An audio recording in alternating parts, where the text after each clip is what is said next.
नमस्कार, माझे नाव ऐश्वर्या सोपान भोसले. मी त्र्यंबकराव काळे विद्यालय मलवडी इयत्ता 8वी अ मध्ये शिकत आहे. माझा विषय आहे आत्मनिर्भर भारत. आजचा भारत वेगाने प्रगती करणारा देश आहे. पंतप्रधान नरेंद्र मोदी यांनी आत्मनिर्भर भारत ही संकल्पना मांडली. आत्मनिर्भर भारत म्हणजेच परकीय मदतीवर अवलंबून न राहता स्वतःच्या शक्तीवर साधन संपादित उभा राहिलेला भारत. जर खऱ्या अर्थाने प्रोत्साहन दिले तर भारत स्वावलंबी होईल. आत्मनिर्भर भारत मोहिमेमुळे ग्रामीण उद्योगावर बळ मिळाले.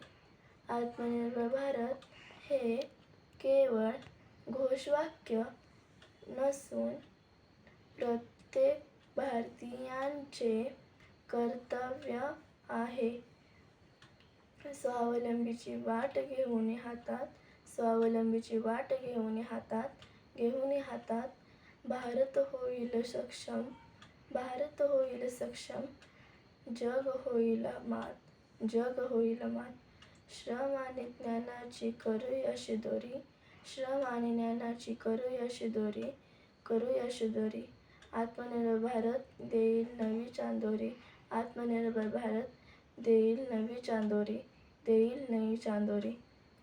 आत्मनिर्भर भारत हा मंत्र म्हणजेच फक्त आर्थिक स्वावलंबन नव्हे तर सामाजिक, सांस्कृतिक, शैक्षणिक आणि तांत्रिक प्रगतीची नवी वाट आहे.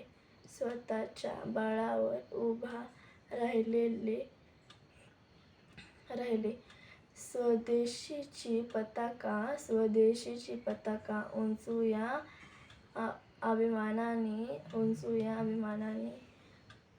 तरुणांची उमेद पेटवली मशाली. श्रमाला द्यावा मान, ज्ञानाला द्यावा गौरव. आत्मनिर्भर भारत होईल विश्वासाचा विश्वच. धन्यवाद.